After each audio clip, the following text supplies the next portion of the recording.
Oh, unless you want to start. Oh, Okay. I don't know. Allura. I don't know. This really should be a question for all three of you because I love you so much and I don't want to exclude you from this. But I also want to know your thoughts.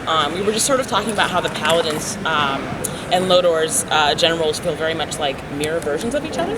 And I sort of wanted to know, I guess you can answer this too, all of your thoughts on sort of like whether or not that's an accurate representation of your characters. Because Lotor really scared me in the sense that, like, when Shiro wasn't there, I realized he had a lot of qualities that Shiro had, and he was commanding his team in a very similar way. And I went, oh, we need to get Shiro back because, like, they don't have anything to counter that right now. So do you think that's a fair assessment? Like, you guys are sort of like mirror versions of each other, or do you think you're It's a good separate? I don't know. I don't necessarily feel that way. I think it's kind of a different. I feel like Voltron is very. You guys are all like you're a cohesive team. Whereas Lotor's still got a bit of this thing going on where he's pulling rank a little bit, which Shiro doesn't really do. But they are kind of a a shadow or reflection of Voltron in a weird way. Yeah, a little bit. Like not necessarily a mirror, but kind of like funhouse mirror. Opposite, like weird refractions of each other. Glass, But the generals are sort of pledging their loyalty to you anyway, and in the way that the Paladins have done with. Paladins did it nicer. We did it nicer, but really that's like the yin yang. And Shiro That's still the- tries to get the input of the team. There's some overlap, but I wouldn't say it's necessarily a mirror. Yeah. But I think you're just a master manipulator, so you're good at, even making it seem like there's this coalition and there's this thing you guys are working together, but really It's all for Lotor. it's all for Lotor. Shiro would be like, we're working together. And Lotor's like, we're working together. Good question. Is that okay? Yeah. Oh, okay. I love all of you. It's for you. You look gorgeous. Thank you very much. So Allura is a very important character for a lot of young Black and brown girls. And I kind of just wanted to get your idea, your thoughts on what that means, like representation in the show and in kids' show, and being the voice of a character that I've heard girls go up and say, I can dress up as this girl, I can look like this girl. Like it means something. So it's kind Right. of Well, this show is awesome for so many reasons because it does try to represent, just like broad spectrum, like Joaquin was saying. But it's huge. I mean, it's a really big deal, and that's what most of my interaction with fans has really been about. And to be a part of that, I just feel really lucky and blessed because, like I was saying, I've said this before that I had no idea what the princess looked like.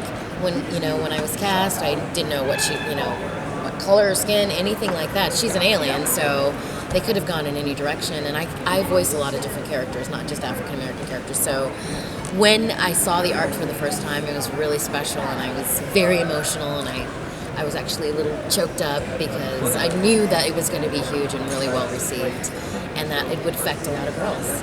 So to be a part of that's amazing. Thank you. This question's for about Lotor. Yeah. He's my favorite. Me too. Me too. So Lotor's very different from, well, not very different, but he's got different motivations than he did in the original series. He's a little bit less Weird. Yeah, a little. He's got female generals instead of a harem. He's progressive. He's more progressive. He seems to be Yes. really trying to revolutionize the Galra and doing things a little bit different than his mother and his father. That obviously, and we now know who his mother and father is. Can you talk a little bit about their relationship, or maybe not? But can you talk a little bit about his relationship to Zarkon and Hagar, and like how he feels he's trying to do things within the Galra Empire, like how his motivation is, and kind of how he sees himself in this situation. This is just my perspective, but I think he's kind of in the, when you're a teenager and you're kind of like, I need to prove myself, I want to be, I'm my own person, I've seen your mistakes, I want to do it my way and do it better. He's in that zone, especially with Zarkon. He wants to do it his way, and I think he thinks the old ways are kind of out. He's got his own take on things, and he wants to take charge. But, and Hagar, I just don't think he cares for her very much. I think he doesn't like her. That's kind of the vibe I'm getting there. It's just like, and that's as much as I know. Yeah, or can say. Or can say, yeah, exactly. But I don't think he cares for her, and he tries to keep her sort of at a distance. She can be a real witch. She can be a real witch. Yes. That's good. So I have a question for each of you. Actually, starting with Kimberly, what was it like to voice Allura when she was flirting with the Blue Lion? Josh, how was it, speaking as Sven in a Scandinavian accent? And AJ, what was it like, voicing Lotor? Wow. Sorry. Yeah. You mean the Lance? Yes. Line? Yeah, that was really funny. I cracked up when I read it. Yeah, that's great. And then when I had to do it, it was What was really it like? Hey, baby, or what did you say? Yeah, part about you really. Oh yeah. Because I think that's really funny because she's sort of got this attitude toward Lance, and it's not working. None of the stuff that he does works, but yet she's so desperate. And she thought, well, let me just try this with Lotor. So that was really fun, and I think the sense of humor of the writers is just hilarious. So, just little wink, it's fun. Good. Thank you. I didn't know I was going to be playing Sven until the night before. Right. I got the script at like 9 o'clock and had virtually no prep time, so I was really just like looking up Elvis online and trying to find anybody who sounded in any way Scandinavian. And it was this just weird crash course into the accent. Luckily, it didn't really have to be all that accurate or all that good. Oh, you were great. But Anywhere. Yes, exactly. It's space Scandinavian. But so in that sense, it was completely accurate.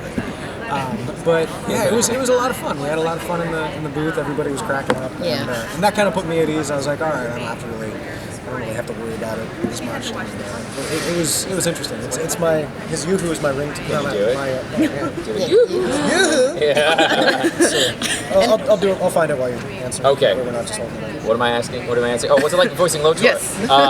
It's like eating the most delicious cake you've ever had. It's the best. His voice is, when I did the audition, I was just saying this somewhere else, there was a voice I got to do in another project that was canceled, and it was such a rich, fun voice to do, and I just really wanted to do it again. And so I just kind of selfishly was like, this guy, I'm going to give this guy this voice, and it lent itself, like when I read the speech he gives, in the arena, I was like, oh man, I gotta use the British, sort of pseudo-British voice that I used for this other project, but give it this sort of oomph. Because the other guy was really nice. Lotor is kind of, maybe not so nice. But it's the best. I mean, it's so much fun. I wish I talked like that all the time. My life would be so much easier. People would get out of your way. People would, yeah, exactly. Kind of like Christian Bale, who talked like with an American accent in all of the interviews and stuff. Right. I should just do that. You should. Yeah. Flipped. Yoo-hoo. There you go. I feel like I signaled it. That was amazing. Thank you. I want that for my ringtone. Yeah. Please do. Okay. So now that we're a couple seasons in, is there any stories that you guys wish you could tell? If you could write your own episode, like, is there something you want to explore? Ooh, wow. That's a really good question. I want a series. What's going on with Shiro? That's what I want to explore. How many Shiros are there? Yeah. I'd like to see some Shiro backstory. See what he was like before all of this happened. Before even the Kerberos mission. What was Shiro like as a younger guy? That'd be interesting to me. I'd like to see that. I'd like them to go back to the Space Mall. Yes. I see Shiro hang out in the food court. Just waiting for them, like checking his watch. Like, come on, guys. He gives them quarters for the arcade. Yeah. That's amazing. I was just gonna say a little love interest stuff with Allura. I think would be a good thing to explore. I mean, she's young. She's probably romantic, and back before all this, her whole planet was destroyed.